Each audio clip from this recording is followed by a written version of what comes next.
madaxda gobolka barasaabka maayarka isuduwayaasha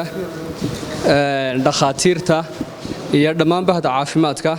waxaan leeyahay assalaamu calaykum waraxmatullaahi wabarakaatuh salaanta kadib waxaynu joognaa xafladda xilwareejinta isuduwihii hore Dr. Aadan Casayr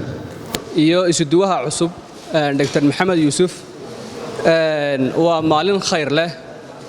waa tobankii dambe ee bisha Ramadaan waxaynu Ilaahay uga baryaynaa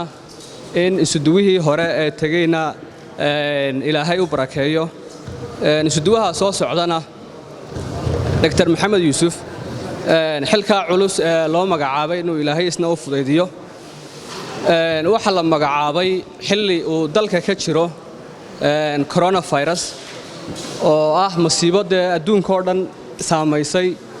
oo xataa al'aana wax qabadkeedii iyo hawsheedii adduunka wax ka qaban kari laayahay waa hawl culus waxaan rajaynaynaa inuu hawsha Ilaahay u fudaydiyo hawshaasna waa ku kalsoonahay inuu ka soo bixi karo isuduwaha cusub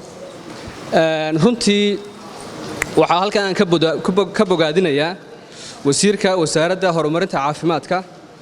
oo gartay inuu isuduwo dhalinyaro ah u soo magacaabo gobolka Togdheer intii hore isuduwayaashii hore ilaa Laascaanood laga soo bilaabo ilaa Boorame niman dhalinyar ah oo dhalinyarta dambe ee soo baxday ahba ka isuduwayaal ah gobolkan uu ku harsanaa gobolkana maanta haduu dhakhtar dhalinyaro ah oo junior ah noo soo magacaabay aad baan ugu hambalyeynaya wasiirka wasaaradda horumarinta caafimaadka sidaynu ka baranay sunnaha siyaasadda qof kasta oo dhalinyar ah istabka ugu horeeya uu ka soo galayo siyaasadda waa step bright ah weeyaan wax badan oo la taaban karo ayuu isuduwaha cusub uu ka bedeli doonaa wasaaraddeena runtii aad baan u soo dhaweynaynaa dhammaan bahda caafimaadka iyo dhakhaatiirtu way garab taagan tahay oo la shaqeynaynaa wixii hawl ah ee gobolka ka soo kordhana waxbaanu kala qabanaynaa